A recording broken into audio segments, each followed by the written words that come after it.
My ex-husband and I got divorced due to my mother-in-law's relentless bullying. We hadn't even been married for a year. He and I were coworkers and we had a normal office romance that eventually led to marriage. The only thing that wasn't normal was my mother-in-law. From the beginning of our marriage, my mother-in-law, who doted on her only son, almost like something out of an 80s or 90s drama series. We got married because I got pregnant, not something rare to hear these days. But my mother-in-law yelled at me, "How dare you do such a thing before getting married? You're a shameless vixen in heat."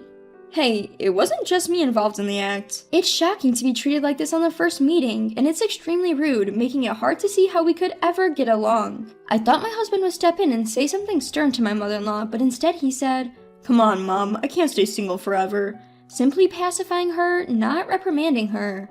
My mother-in-law muttered, "But Mark, women who get pregnant before marriage are bound to cheat." Again, it wasn't just me who created this child. I was irritated, but I thought I needed to be the mature one here and stayed quiet. "There's no way that's true. Sarah is totally into me," was my husband's response. I was unjustly accused of being a cheater even before we got married, and my husband's response was plain nonsense. I'll say it again, I didn't create this child on my own. Why am I blamed to be the only one at fault? While my husband was still pacifying his mother, I lost all the will to listen to my mother-in-law. This mother-in-law is outrageous. I have my husband's child in my belly, so I can't just leave. And so began my short-lived marriage life. My husband lived with his parents before we got married. We had agreed to live together with just the two of us after getting married. However, my mother-in-law created a big scene saying, "What are you talking about? Mark, baby, this is your home." "Alright, if that's what you want, Mom." My husband changed our plans quickly, and we ended up living with his parents. He didn't even discuss it with me. Is he really such a mama's boy? I thought he was a kind person, but turns out he just doesn't have his own will. He does whatever his mother says, and the worst part was that he turned a blind eye to his mother's bullying. For example, right after we started living together, I was the last one to take a bath after finishing my work and household chores. When I opened the lid as I was about to get into the bathtub, something felt off. When I carefully checked the temperature with my hand, I exclaimed, "This isn't hot water, it's cold." My mother-in-law had purposely replaced the hot water with cold water. It was winter and the absence of steam along with the chilly feel of the bathroom made me notice it quickly, but it was subtly irritating.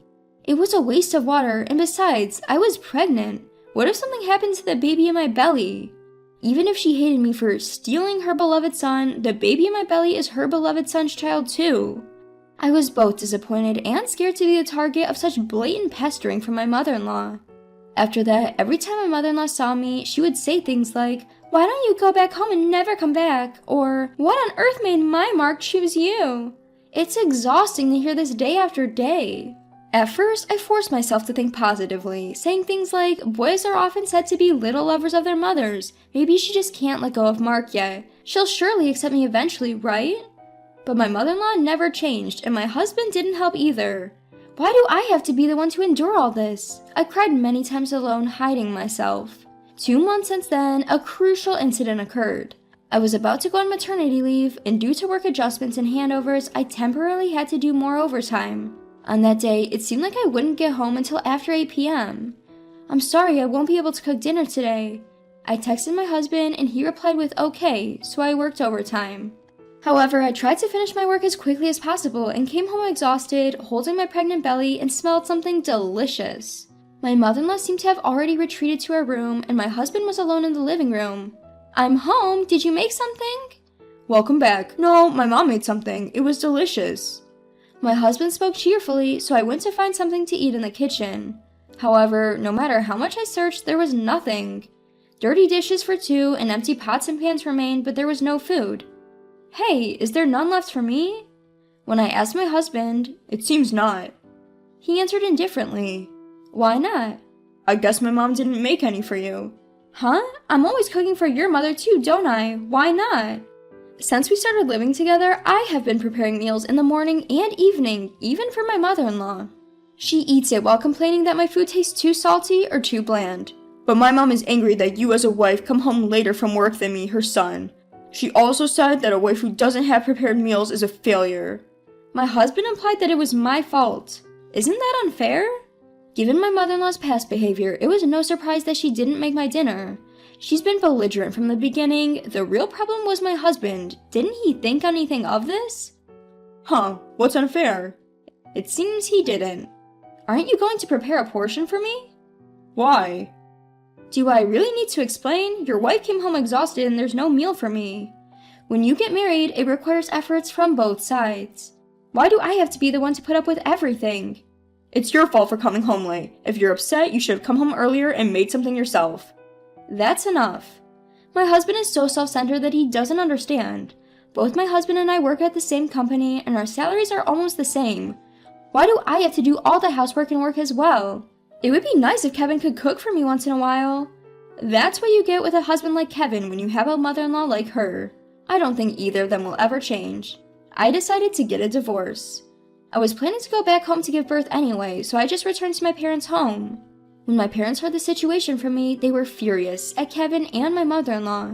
My dad said, "You don't ever have to go back there again. We sent our precious daughter off to marry, and now this? We can't stand the thought of our beloved daughter and grandchild living with such a man." When I called Kevin to let him know I had arrived at my parents', I told him I want a divorce. He whined a bit, but then he agreed, saying, "My mom says it's best if we split up."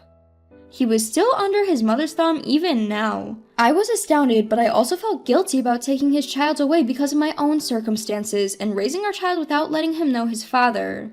So when our son was safely born, I sent Kevin a line message with a photo saying, "Our son is born," but he just read it and ignored it.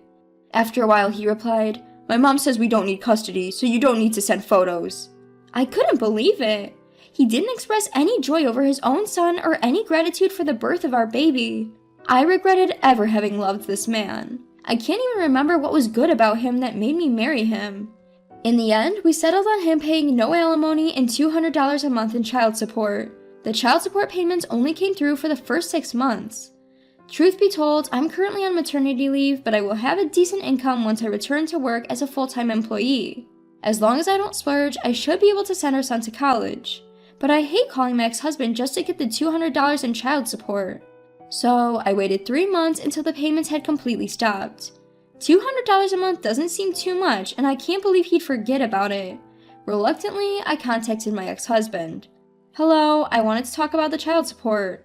When I started to speak, my ex-husband said, "I was waiting for your call. Listen, I'd like to give you the money in person. Can we meet?" I had never imagined he would stop paying the child support just to get me to contact him. "If you want to see our son, we could arrange something for the weekend."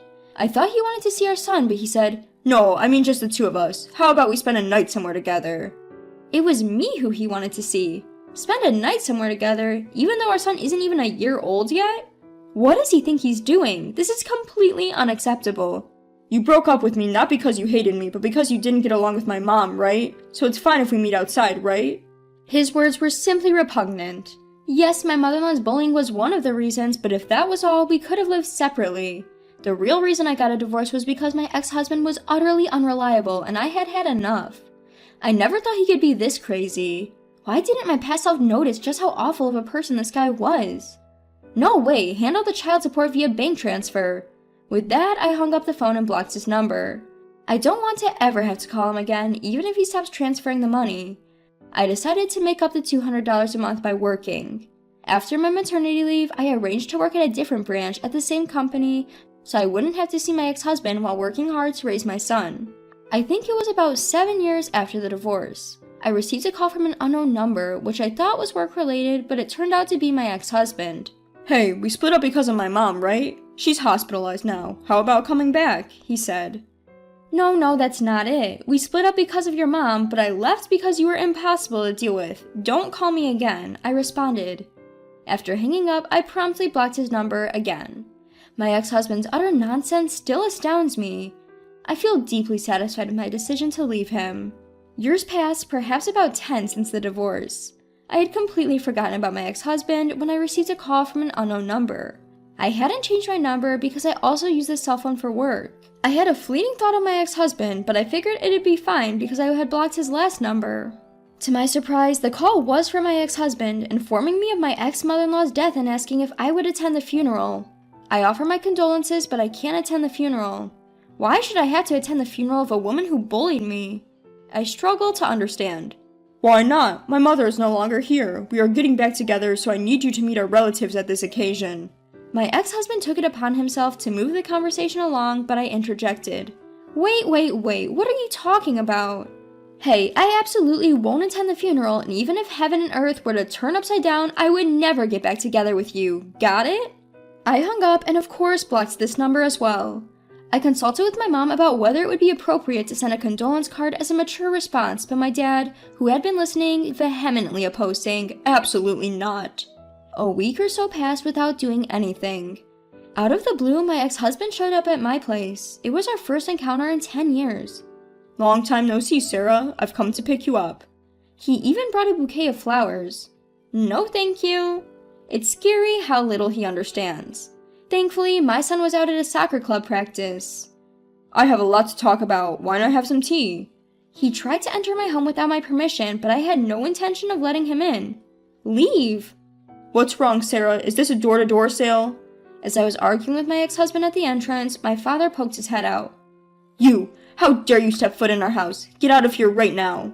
With my dad's support, I felt emboldened and said to my ex-husband, we are divorced, we're strangers now, there's nothing to pick up or drop off, my home is right here, I absolutely hate the idea of remarrying you. So, what do you say to starting over as lovers? Things were going well when we were just dating, weren't they? No, it's just, I can't anymore, it's physically impossible for me. My ex-husband continued to push, but circumstances were drastically different now.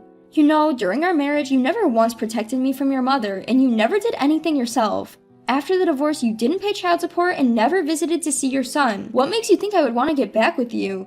I can't understand your thinking at all. Leave before I call the police, and don't show up in front of me again. I hoped my point was clear, but my ex-husband fell silent for a moment before uttering, Then who's going to take care of me? Huh? Both me and my father were too bewildered to comprehend his words. I mean, who will take care of me? Now that Mom's gone, it's supposed to be you, isn't it? I've also been missing you at night. He fumbled through his words, possibly feeling a bit embarrassed towards the end. I felt shivers run down my spine.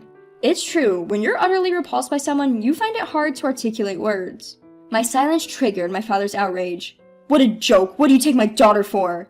Please don't be mad, Dad. My ex-husband pleaded, but it was of no use.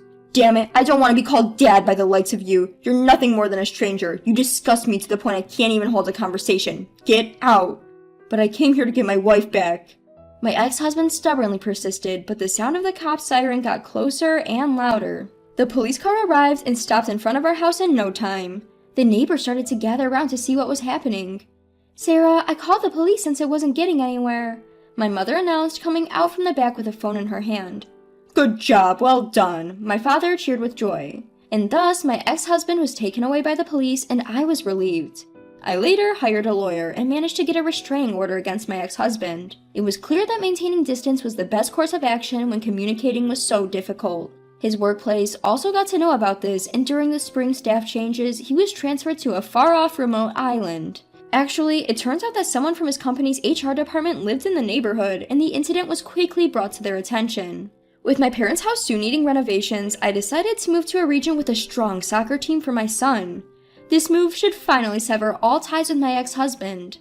My son, having grown up without a father, will continue to be raised with extra love and care from my parents and I. He is growing up healthy and lively.